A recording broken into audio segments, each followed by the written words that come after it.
Esse programa é uma parceria com a TVE Bahia. Toda semana, no TVE Entrevista, tratamos de assuntos variados com personalidades de diferentes áreas.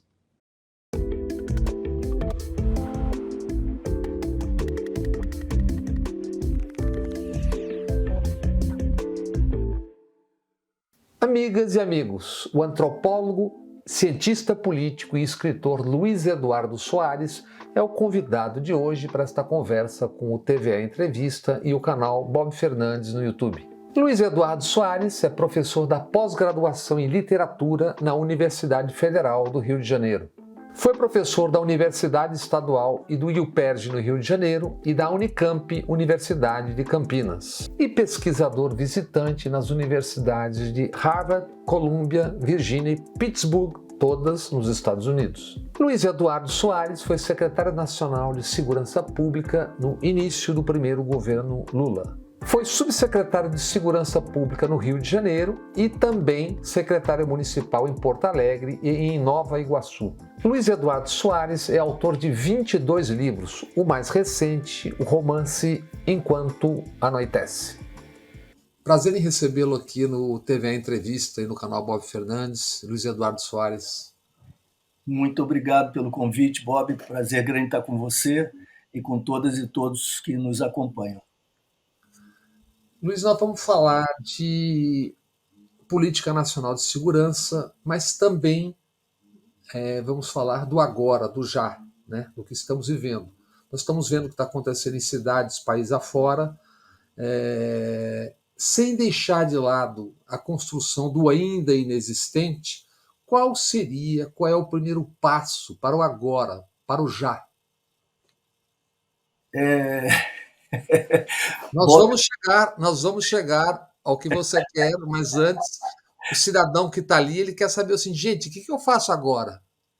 E sabe o que eu poderia dizer, sendo absolutamente honesto? Uma vez um governador do estado do Rio de Janeiro me pediu uma conversa pessoal, privada. Não faz tanto tempo assim. E eu não me furtaria a conversar, porque, afinal de contas, né, no campo democrático, se não é um fascista, a gente conversa e compartilha o que pode eventualmente extrair da experiência e até das derrotas, né, Bob? Que também são Isso, não ensinam muito. Então, ele, muito gentil e numa conversa muito discreta, disse: professor, nós estamos perdidos. Eu quase disse assim, dá para perceber, mas eu não falei. Ele disse: no meu lugar, no nosso lugar, o que é que o senhor faria? Eu disse: puxa, é uma pergunta que envolve uma imensa responsabilidade. Não teria me candidatado. Eu disse assim a ele: olha, de uma coisa eu tenho certeza, eu pararia imediatamente tudo que vocês estão fazendo. Pararia o que vocês estão fazendo e começaria a construir os caminhos alternativos, evidentemente entendendo que há o imediato, há que construir o imediato e o de longo prazo, que não pode fugir do horizonte, senão a gente perde o rumo. Mas imediatamente eu pararia de fazer o que vocês estão fazendo. Então, transpondo isso para o plano nacional, eu nem posso dizer parar o que está fazendo, porque, em certa medida, o governo federal ainda não começou propriamente a fazer o que se comprometeu a fazer, está ainda no ensaio geral, digamos assim, né?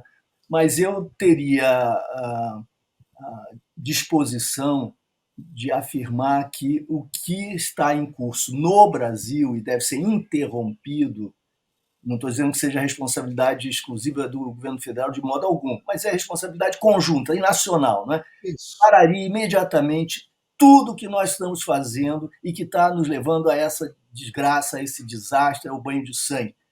A que eu me refiro? O que é que nós estamos fazendo? Nós estamos encarcerando em massa jovens negros, pequenos varejistas do comércio de substâncias ilícitas. Eles já são quase 40% do sistema penitenciário, que já abriga 832 mil pessoas. Nós já somos a terceira população carcerária do mundo, Bob. do mundo. E essas pessoas encarceradas assim, com essa velocidade, nessa extensão, nessa magnitude, eles estão sendo presos, em geral, sem portar arma, sem praticar violência, e vão ser encarcerados ali em regime fechado por 5 anos, não estão organizados, também esse é um outro dado muito importante, esses que estão sendo presos em flagrante delito como varejistas do tráfico, eles não estão organizados, não estão ligados a uma facção de forma orgânica, eles chegam numa unidade prisional, têm de sobreviver, o Estado não manda nas unidades prisionais, via de regra, porque não cumpre a lei de execuções penais, quem manda nas unidades prisionais são as facções criminosas. Então, para sobreviver, esse jovem ou esse preso vai ter necessariamente que negociar com quem manda para garantir as suas condições mínimas de sobrevivência. Qual é o preço, Bob, que vai ser cobrado a essa pessoa que busca proteção? Lealdade, subsequentemente a saída da prisão 5 anos lá na frente. O que é lealdade? Envolvimento. Envolvimento. E vira facção. Exato. Então, nós estamos o quê? Organizando esses jovens, nós estamos entregando de mão beijada força de trabalho jovem para as facções criminosas, destruindo a vida de gerações e de suas famílias. Isso custa bilhões ao Estado brasileiro, fortalece só o crime, destrói tantas vidas, inclusive vidas de policiais, que acabam perdidas também, além de tantos inocentes e de tantos suspeitos que acabam executados extrajudicialmente nessa matança que se produz, que se gera, não é, nessa dinâmica. Então, em primeiro lugar, vamos parar de prender em massa esses jovens que estão envolvidos com varejo, que não estão armados, etc. Segundo, vamos reduzir drasticamente a população carcerária para controlar agora as unidades penitenciárias e fazer com que elas sejam reguladas pela legalidade constitucional e não continuem a ser essas masmorras que vão gerando ressentimento e vão destruindo o espírito e o corpo de quem quer que esteja lá. Esses são 2 pontos fundamentais. Isso envolve rever a política de drogas profundamente, para além das demagogias, das mitificações, dos preconceitos, discutir a sério e rever a política de drogas, além da política de encarceramento. Agora, terceiro ponto que a gente tem que enfrentar é o seguinte: por que está acontecendo isso? Por que tanta gente está sendo presa para fortalecer facções que vão crescendo, se tornando verdadeiros leviatãs em brigas internas e se estendendo metastaticamente pelo país, gerando tanta insegurança? Por que isso está acontecendo? Porque a polícia mais numerosa, presente em todo o país dia e noite, nós sabemos, é a polícia militar. E ela é pressionada por todos os atores, opinião pública, partidos, instituições, mídia, a produzir. E ela entende por produção prisão. Ocorre que, constitucionalmente, ela é proibida de investigar, pelo artigo 144. Porque o nosso modelo policial é desse jeito. É o único no mundo, invenção nossa. Ela sendo proibida de investigar, mas se sentindo instada, pressionada a prender, o que lhe resta fazer? Prender em flagrante delito. Quais são os crimes passíveis de prisão em flagrante delito? São os mais importantes, os mais sérios e graves, que ameaçam seriamente a segurança pública? Não, são aqueles que se dão aos 5 sentidos, né, ostensivamente.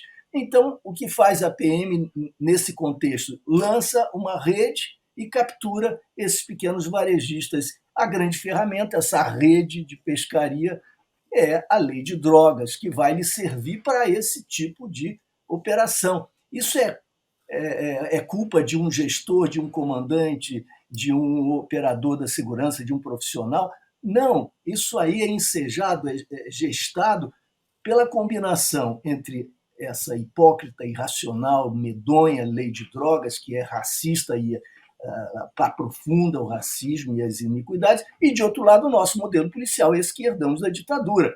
Então, combinamos essa máquina com essa regulamentação, essa legislação, e dado o pano de fundo de que o nosso é um país profundamente racista, que o nosso é um país em que a exploração de classe está atingindo cada vez níveis mais profundos, mais agudos e dilacerantes, dadas as características do nosso patriarcalismo assim violador, isso tudo se conjuga e parece sustentar aquilo que num país minimamente democrático seria visto como absolutamente inaceitável. Tudo bem, compreendido que isso é uma questão central. Agora, tem como modificar isso no parlamento, que é o parlamento que a gente sabe, coalhado de generais, policiais, delegados e que tais, profundamente dito conservador, embora se possa dar um outro nome ao que se diz ser conservador, e a parte essa questão que o dia a dia, porque isso não se dá de imediato, né? Como fazer no dia a dia, em cidades como Rio de Janeiro, Salvador, no Amazonas, onde o couro está comendo todo dia. Quer dizer, qual é uma medida emergencial aceitável ou necessária que, ao mesmo tempo em que se dá isso que você está propondo, se tenha um mínimo de paz, mínimo. Sim, a sua pergunta é fundamental, senão parece que a gente está no mundo da lua. Isso, isso. Nós temos de pensar o seguinte: a capacidade do governo federal e seus limites, a correlação de forças, muito delicada. A vitória de Lula foi extraordinária, foi um triunfo magnífico que nos salvou efetivamente do fascismo, do abismo, Mas por margem ínfima, né? mas por margem ínfima, por um triz, e a correlação de forças é delicadíssima, e nós não podemos nos iludir. No Congresso Nacional, nenhuma proposta efetivamente transformadora, progressista, efetivamente democrática vai passar, não tenhamos dúvida.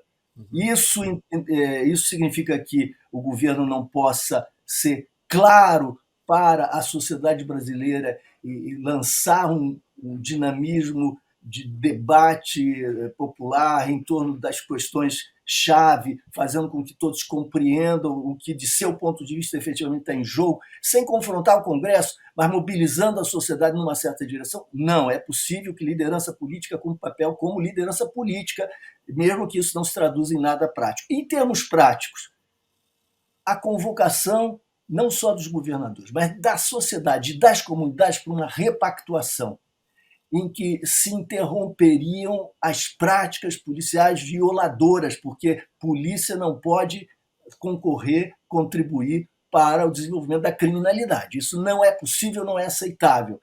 O racismo, que se traduz no verdadeiro genocídio, tem de ser interrompido. Isso é ilegal. O Supremo já deu regra e compasso, mas quando determinou limites, impôs limites, que são os limites do bom senso, da racionalidade, da razoabilidade e da constitucionalidade, as operações em favela, etc.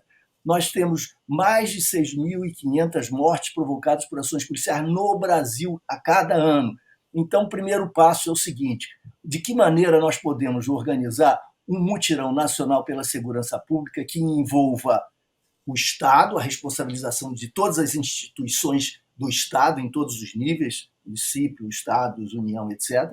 E, em segundo lugar, como é que nós podemos focalizar o que é decisivo do ponto de vista da criminalidade? O que é decisivo do ponto de vista da criminalidade? Armas, acesso a armas, e o jogo econômico, financeiro, lavagem de dinheiro, tudo que flui no submundo da criminalidade, retroalimentando a criminalidade, que está fortemente armada, e, por outro lado, alterando esse processo que vai simplesmente entregando força de trabalho jovem para as facções criminosas nessas unidades prisionais que são, que são simplesmente subinstituições, né? Elas são a negação de tudo que é legal, constitucional, aceitável, etc. Então, isso é factível? É factível. De que maneira se entrelaçam aí o controle da violação por parte do Estado, seja no presídio, seja pela polícia, e o controle do armamento, o controle da dinâmica criminal? Vou te dar um exemplo, Bob. As maiores quadrilhas encontradas no Rio de Janeiro, localizadas, identificadas em trabalho da Polícia Federal, envolvem policiais que furtam, roubam armamentos ou se envolvem com CACs, etc. E aí o governo federal tem agido bem, né, evitando a sequência dessa flexibilização do acesso às armas que marcou o funesto governo Bolsonaro, revertendo isso. Isso é muito importante, tem sido feito na medida do possível. Então, as principais fontes de nutrição, de alimentação da violência armada letal vem com a participação policial, que a gente pensa muito das polícias associadas às milícias, controlando territórios e comunidades pela força das armas, extraindo lucros de todas as atividades econômicas das comunidades, etc. E isso é verdade, isso é fundamental. Mas a gente se esquece da participação dos segmentos degradados do Estado e das polícias no tráfico de armas e nas formas pelas quais, então, deficiências institucionais são muito mais do que corrupção, porque, de fato, concorrem para a criminalidade e para a violência. Não há corrupção policial sem violência policial e não há violência policial sem corrupção policial. Se nós compreendermos isso, nós vamos entender que a luta contra a violência policial, sobretudo a violência policial letal, essa que gera o genocídio de jovens negros nas periferias, nos territórios vulneráveis, é a mesma luta que controla a corrupção policial. O que é a corrupção policial? É a promiscuidade com o crime, a participação, o envolvimento, é a sociedade com o crime. Não é possível que nós continuemos a fazer o teatro de que de um lado está o bem e de outro lado o mal, e o bem está com as instituições do Estado, que envolvem polícia, sistema penitenciário, sistema judiciário, etc. E de outro lado está o crime. E aí se justifica, inclusive, entre aspas, se justifica numa compreensão tosca que confunde justiça e vingança, se pretende justificar a violência que afeta comunidades, que afeta, sobretudo, os jovens negros e tal. Então, a luta contra a corrupção policial, a luta contra essa modalidade de degradação institucional que se manifesta nas polícias e que se manifesta nos presídios, isso é parte fundamental para a redução de criminalidade, para a redução de violência. São duas partes que se encaixam.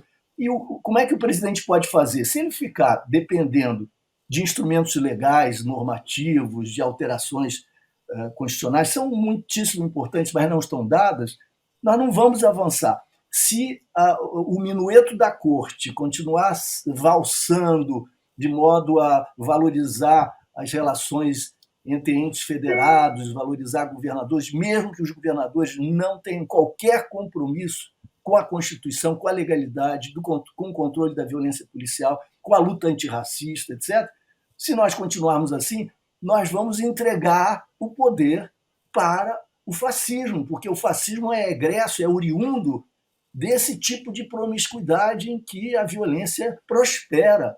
Nós precisamos reverter esse quadro.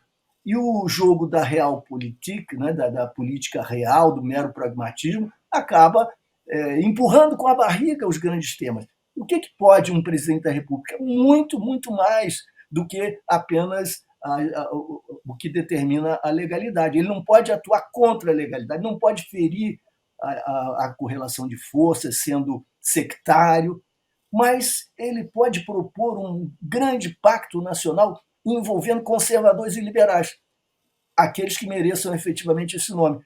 Por quê? Porque seria um pacto pela legalidade constitucional e pela vida.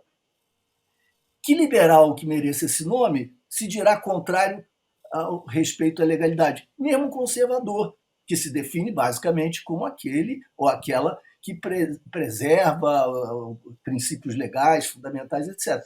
No Brasil, nós não temos tido efetivamente liberais, né? Os nossos liberais apoiaram a vidão, apoiaram ditadura, apoiaram tortura, só o são no mercado, e mesmo quando o cinto não aperta, né? Porque senão corre.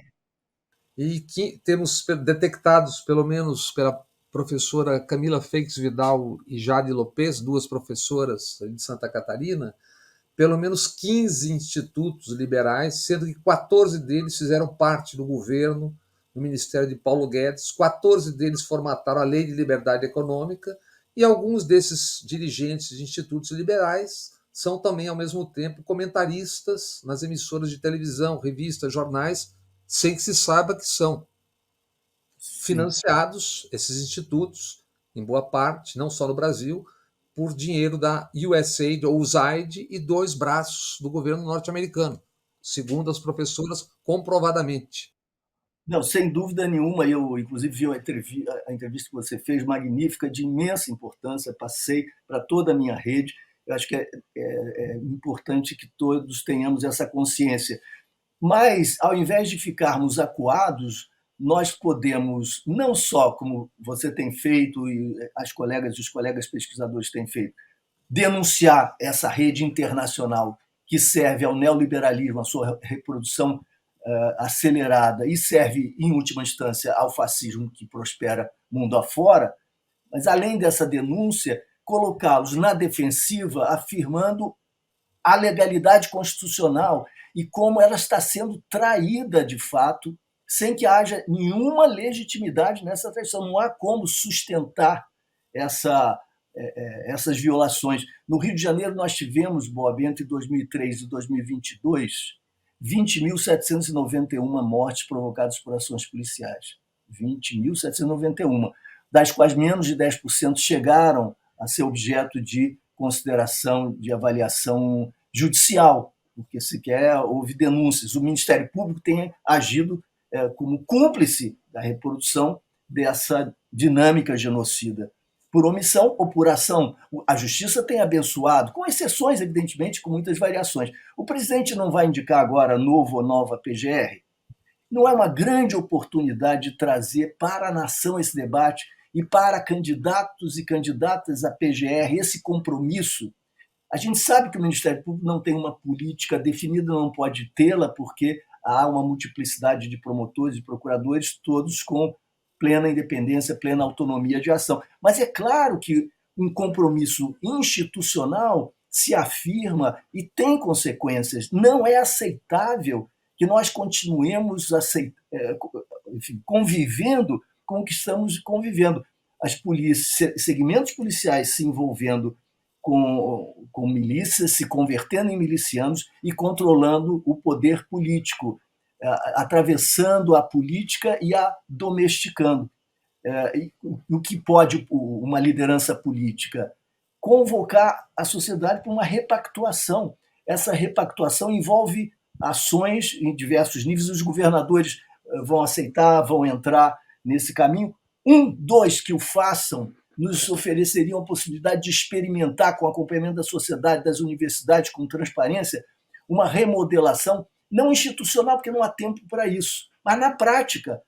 Então, nós vamos focalizar o controle de armas e as investigações de fato a sério. No Rio de Janeiro, em que se fala muito, né, enfim, grandes intervenções pretensiosas, os números de série das armas que estão presentes e são apreendidas em determinados crimes, e também as indicações a respeito da proveniência da munição, não são trabalhadas nos bancos de dados, de modo a que nós possamos ter, na gestão policial, um controle efetivo da circulação dessas armas e das malhas criminosas que decorrem justamente do comércio, do mercado, que envolve tantos CACs, por exemplo, do mercado clandestino das armas. Há um desapreço absoluto pelos dados, pelas informações, pela sistematização de tudo isso. Os dados estão sendo... As delegacias do Rio de Janeiro, delegacias de Polícia Civil do Rio de Janeiro, estão as moscas abandonadas, se tornaram cartórios burocráticos e todos os procedimentos que são abertos por roubos e furtos, etc., são imediatamente suspensos 1 hora depois, 10 minutos depois, porque não há pessoal, uma vez que o pessoal está sendo recrutado para as unidades militares que vão atuar em operações militares. Uma falta completa de visão a respeito do que é decisivo.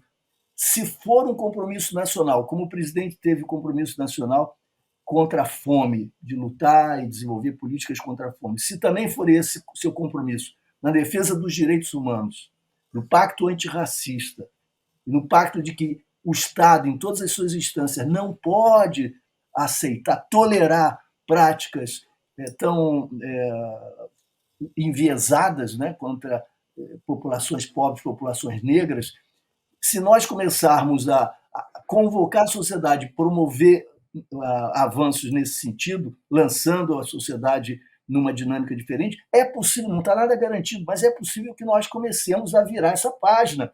O que não dá é para continuar dando dinheiro, passando armas, modernizando equipamentos para fazer mais do mesmo. O resultado, Bob, está aí. Nós tivemos um laboratório no Brasil, não só no Rio de Janeiro, das piores.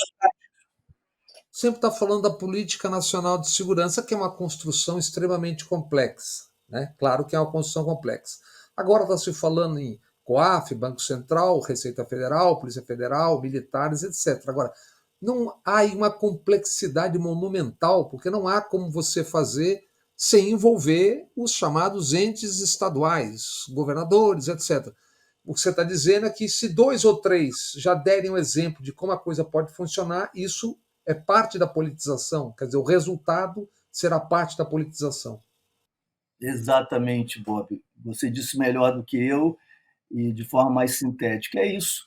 E eu vendo o debate lá a respeito do massacre, do genocídio na Palestina, eu logo reajo imediatamente, me causa uma repulsa quando ouço a palavra complexo e complexidade, sabe? Não estou dizendo que você a tem usado equivocadamente, não, mas ela muitas vezes é utilizada para impedir que as pessoas se posicionem com clareza, sabe? Além de toda a complexidade natural nas questões sociais, sobretudo nas historicamente mais densas, há sempre aspectos que exigem nitidez de posicionamento, né? Então, eu diria o seguinte: número um, a sociedade brasileira, alguém está satisfeito com o caminho que a segurança pública tomou no Brasil em todos esses anos? Deu certo? Está dando certo? É esse o caminho? Está todo mundo satisfeito? Policiais, inclusive, devem responder. Estão todos satisfeitos? Todas também? É assim mesmo?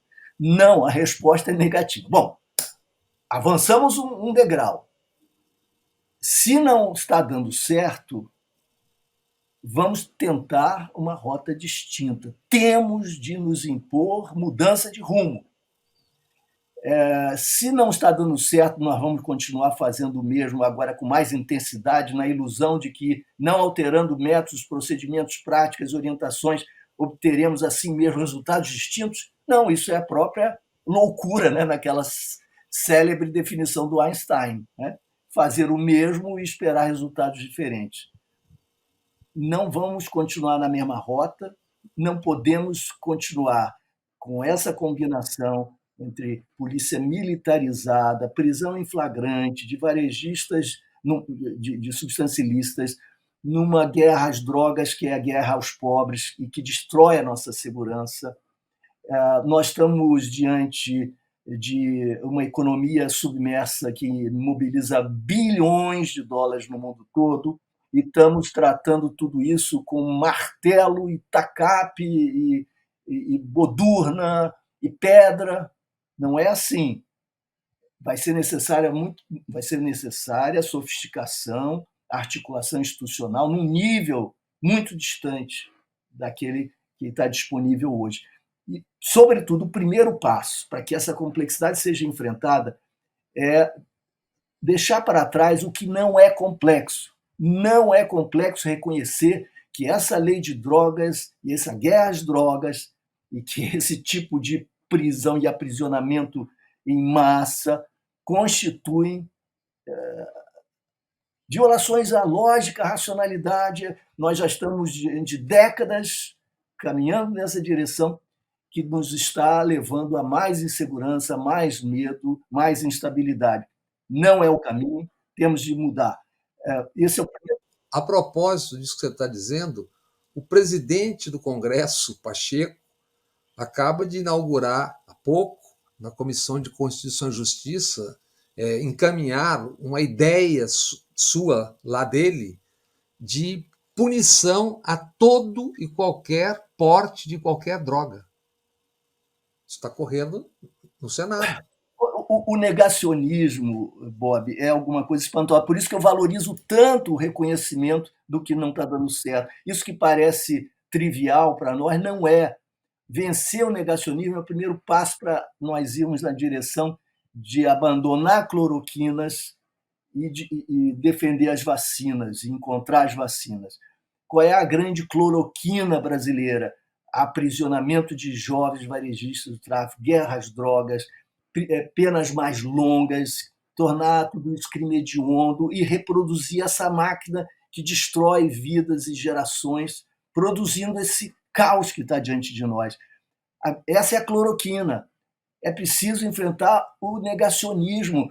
Não é tolerável dialogar com o negacionismo, é preciso denunciá-lo com força, com ímpeto político. Vamos respeitar o adversário politicamente, constitucionalmente, mas vamos mobilizar a sociedade.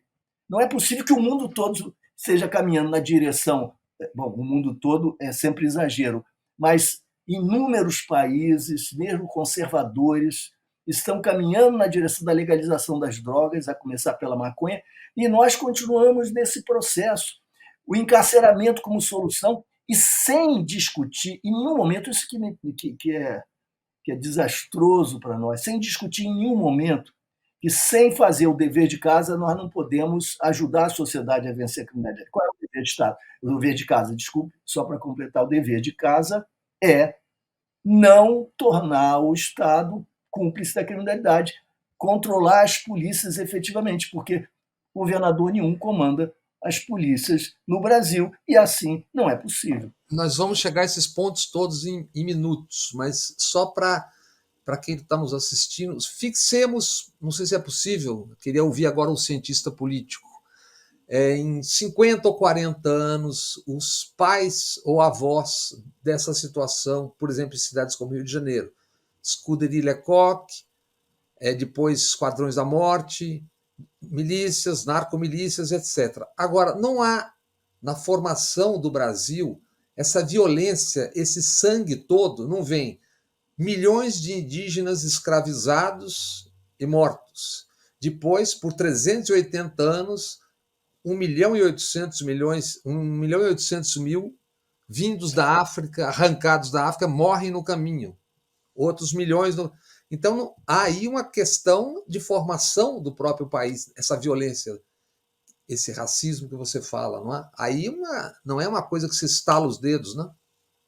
Não, é claro, por isso que nós estamos onde estamos e por isso que essa luta é tão difícil e nós não temos avançado, mesmo com governos progressistas, nós não conseguimos avançar nessa área, porque essa área ela é tão profundamente ligada com o que de pior nós temos em toda a nossa história, esse autoritarismo intrínseco ao capitalismo brasileiro, esse aviltamento racista, o patriarcalismo violador, esses traços são tão atavicamente ligados a nossos processos de urbanização, de modernização, a natureza mesma do nosso capitalismo, que parece até insanidade ousar pensar diferente ou desejar alguma transformação, como se nós estivéssemos efetivamente condenados pelo passado. Até agora temos estado nessa área, mas parte disso me parece que tem a ver com alguma negligência que se dá em nome da imensa complexidade, etc.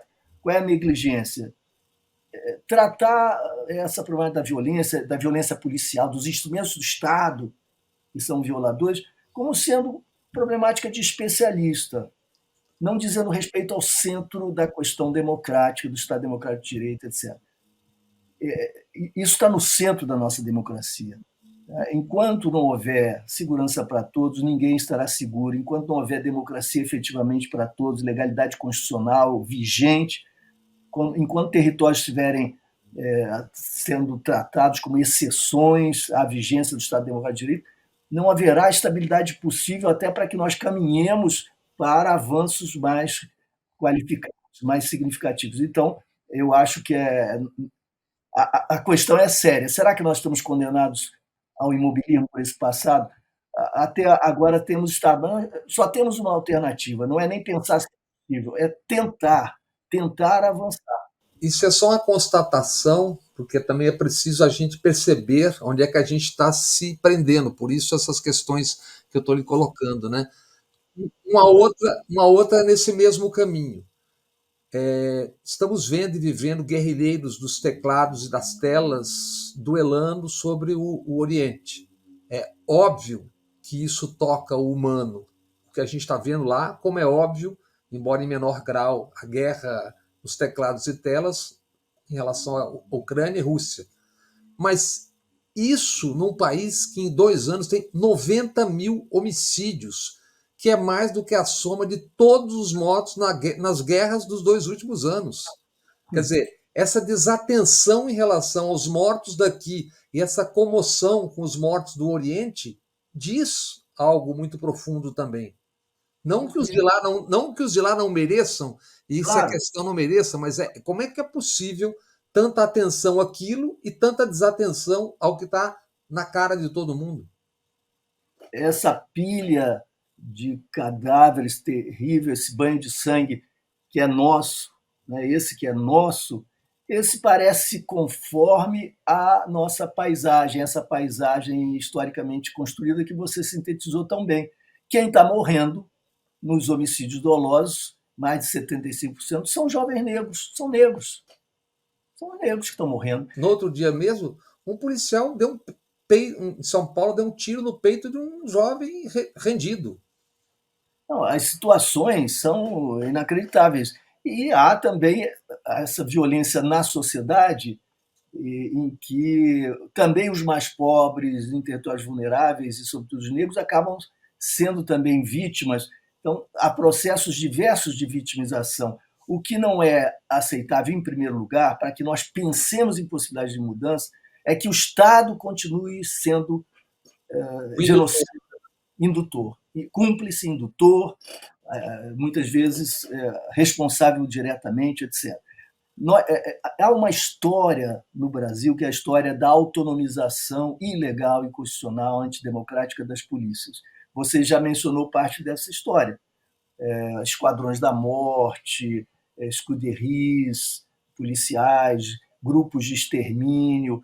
Eles começavam como justiceiros, depois vendiam seu trabalho, entre aspas, e se convertiam em matadores de aluguel, e se organizavam, e a partir daí, em alguns casos, em alguns estados, eles egressos da polícia, ainda na polícia, ou agregados a grupos policiais, começaram a dominar territórios e a controlar as atividades econômicas, no sentido de extrair de todas elas, lucros ilegais, impondo taxações criminosas, etc.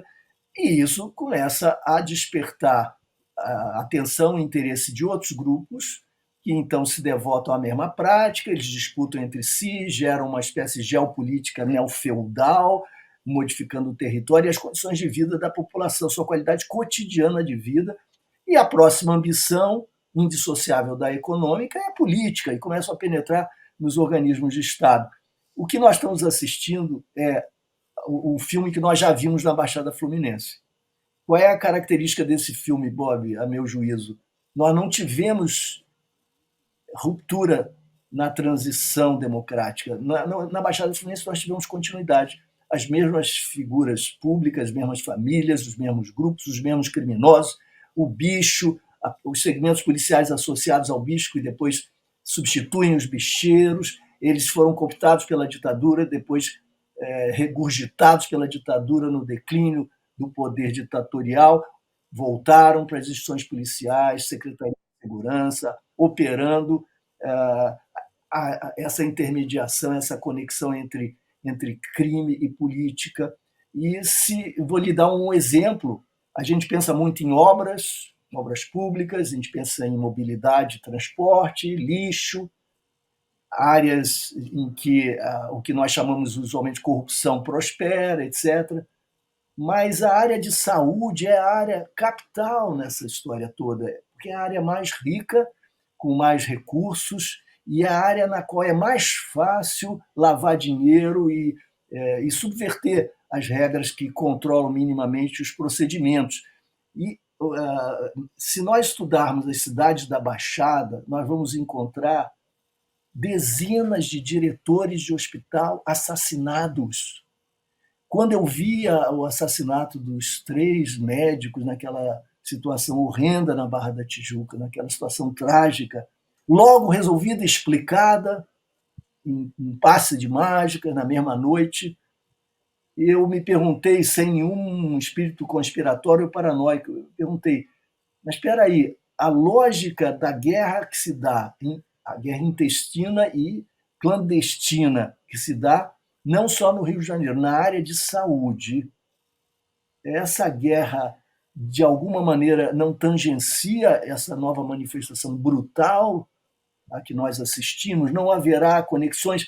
Não é, pelo menos, a obrigação das autoridades seguir essas conexões? Nós vamos continuar entregues a essas máfias, que não são apenas as territorializadas milicianas. É preciso não só seguir o dinheiro, follow the money, não. Seguir os modelos de negócio que são indissociáveis da política e que imprimem uma certa configuração absolutamente incompatível com o que nós chamamos de democracia. Não há democracia na Baixada Fluminense. E o pior, exemplo, amigos meus jovens querem se candidatar a vereador, a vereadora, é impossível, eles são ameaçados de morte. Nem o recrutamento de novas gerações, democraticamente, é possível. Eles são ameaçados na origem e não vão à polícia denunciar, porque são policiais os que ameaçam. Esse contexto não é uma espécie de desvio e de degradação do que nós vemos na capital, por exemplo, do Rio de Janeiro. Não. O Rio de Janeiro é que é uma extensão da Baixada, que se contaminou, se degradou e se converteu num espelho macro.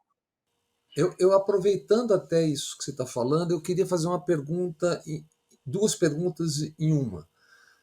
Primeiro, qual é o significado da família Bolsonaro e seus aliados no Rio de Janeiro e essa expansão do crime que está se assistindo, da organização do crime, chegou na Bahia, Amazonas, etc., etc., tem a ver com essa matriz carioca?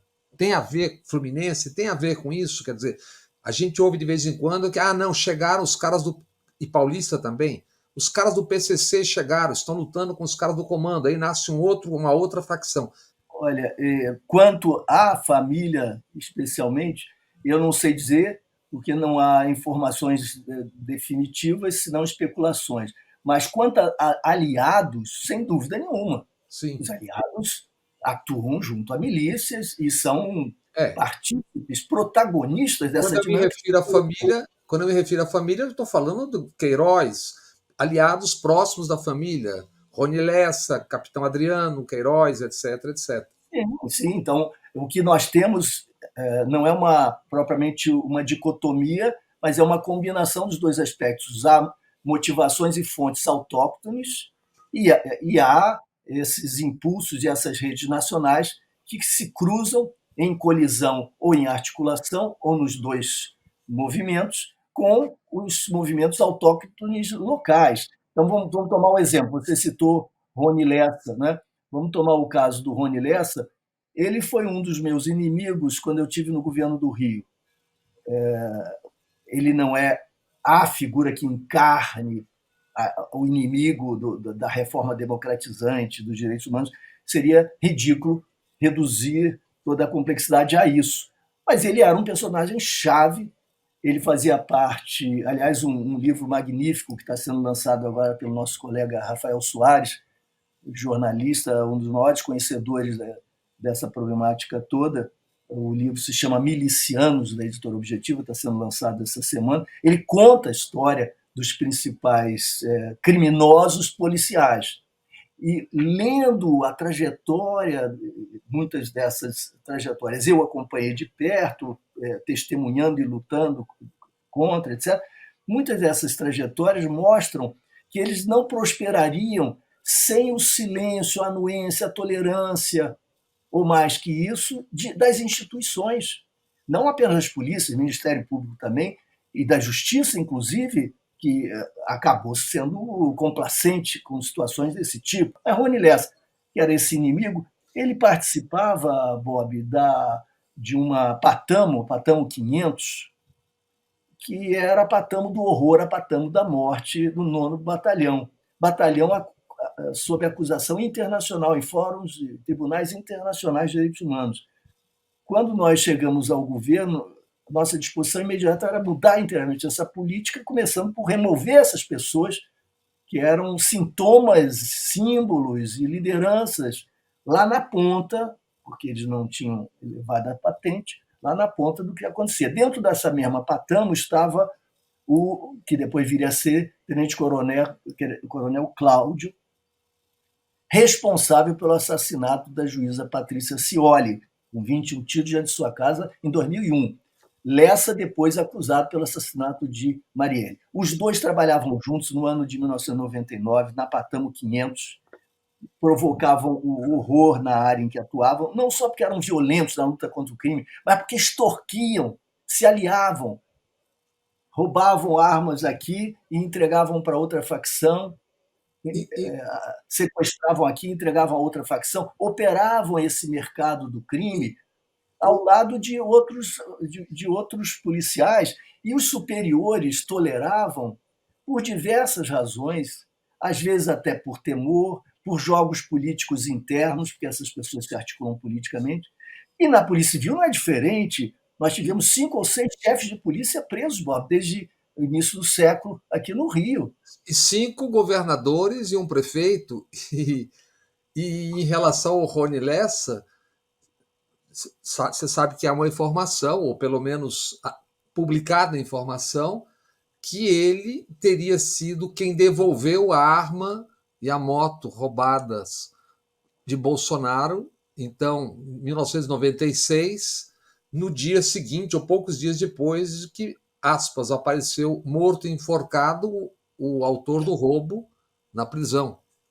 E ele teria sido o homem que devolveu a arma, isso quase 30 anos atrás. Sim, e o outro criminoso dos mais importantes do Rio de Janeiro é o Adriano da Nóbrega. Adriano da Nóbrega, que foi morto num confronto com a polícia na Bahia. E veja, eu não engulo essa situação de modo algum. Adriano era um arquivo vivo, conhecia tudo o que Chefe do acontecia naquele escritório do crime, investigados por 19 homicídios. Sim, que tinha sido condecorado pela família Bolsonaro. E Família trabalhava com o então deputado estadual Flávio Bolsonaro. Eu não estou dizendo que eles tivessem compromisso com práticas delituosas diretamente perpetradas pelo Adriano, mas todo mundo no Rio sabe quem é Adriano, e isso significa um endosso político. Não, inclusive é fato que 4 dias depois do capitão Adriano condenado por um assassinato, que depois não sei se foi absolvido, o chefe da Casa Civil foi indicado. Não, isso já depois dele morto, mas ainda naquela época, ele condenado por um assassinato, o então deputado federal Jair Bolsonaro foi à tribuna e discursou defendendo. E eu também não entendo como coincidência, embora possa ser, ou sê-la, o fato de 2 dias depois da morte de Adriano, o general Braga Neto tenha sido indicado chefe da Casa Civil. Isso. Braga Neto, que fora o interventor militar aqui em 2018, no estado do Rio de Janeiro, e que tinha a obrigação de conhecer, evidentemente, os principais protagonistas do mundo do crime. O Adriano foi morto na seguinte circunstância: ele estava só numa área rural, isolada, sua resistência não significaria risco algum, não havia uma cidade, não havia população, e havia dezenas de policiais o cercando. O que você faz numa situação dessa? Espera. Você espera, porque é impossível. Ou ele vai se suicidar. Basta um megafone. Claro, ele vai ficar 3 dias, 4 dias, vai acabar. Vai atirar em quem? A polícia não vai se aproximar, ele está cercado, ele não vai ter água, luz, alimentação, sono, munição. Ou ele se mata, ou ele se entrega. Ele não era, provavelmente, o homem de se matar. Então, invadir a casa e afirmar que houve um confronto de dezenas contra um, naquela situação, não faz nenhum sentido. Ou é um nível assim absolutamente exasperado, né, de irresponsabilidade, de incompetência, mas para além de qualquer possibilidade de compreensão, ou nós estamos diante de alguma outra ação a ser ainda no futuro desvelada. Eu acho, Bob, entretanto, que é importante salientar um aspecto. Nós, muitas vezes, pensamos com alguma seriedade na problemática da corrupção, e há muita gente que até nesse momento, diante de tudo que aconteceu com o lawfare no Brasil, a mobilização, a manipulação da justiça com finalidades políticas para excluir o presidente Lula da disputa em 2018, para prendê-lo, para estigmatizar as esquerdas, enfim, tudo que nós vimos, isso provoca, claro, uma reação antecipada quando se fala em corrupção, corruptibilidade. Isso acaba parecendo moralismo denista e se tornando um pouco perigoso, que pode se converter em instrumento de despolitização, né? E de acusações generalizadas, etc. Mas eu acho que a gente, quando está pensando em crime organizado no Brasil, atuação policial, etc., a gente não está pensando propriamente em corrupção. É claro que nesses jogos muita gente rouba e se apropria, né, do que é coletivo, do que é público, etc. É claro. Mas não é essa a questão. Não é isso que faz diferença fundamental para a vida e a morte, para a democracia. Eu estou me referindo a um tumor, a uma patologia que degrada as instituições democráticas e que se põe no centro da nossa experiência coletiva nacional democrática. Como é que nós lidamos com os militares? O nosso amigo Manuel Domingos escreveu um livro muito importante, né, a respeito dessa questão. É um debate que não foi feito pela sociedade brasileira e precisa ser feito. E nós não nos pusemos ainda a questão de o que fazer com as nossas polícias e com os nossos cárceres e a política de drogas, etc. Nós não temos como agir nessas questões tão delicadas, porque há uma correlação de forças muito difícil. É verdade, nós temos consciência disso. Por outro lado, é necessário também ser criativo, inventivo e corajoso politicamente para, sem enfrentar adversários gerando instabilidade e demonstrando sectarismo, trazer para a sociedade brasileira uma problemática que é também, ou deveria ser, genuinamente liberal e conservadora, não desses liberais capturados pelo neofascismo, mas a mentalidade legalista e compromissada com a vida teria que ser sensibilizada, e para isso é preciso um apelo muito claro, dizendo: olha, gente, eu não sei para onde vamos, não está claro, vamos discutir, não vamos dar uma guinada de 180 graus irresponsavelmente. Mas assim como está, não pode ficar. E tirar da prateleira GLOs e pseudo-soluções mais do que gastas, trazer os militares de novo para o protagonismo no seio da problemática de segurança pública, da ordem interna, gerando a ideia ou realimentando a ideia de inimigos internos, isso não é aceitável mais. Vamos nos colocar as verdadeiras questões: como submeter as instituições da força à autoridade. Os militares e as polícias militares, como submetê-los ao império da autoridade civil, política, republicana, nos limites da constitucionalidade. Essa é a grande questão. Não é possível não entender como decisiva para a democracia essa problemática. Os governadores não comandam as polícias e nós continuamos avançando para o abismo. Diante de tudo que você acabou de falar, inclusive, em relação aos militares, o Brasil tem territórios onde o Estado não entra. A gente está acompanhando conflitos e guerras mundo afora em ascensão, uma redefinição geopolítica. Não lhe parece que há no médio e longo prazo uma fragilidade? Você tem grupos e facções dentro do território armados onde o Estado não entra.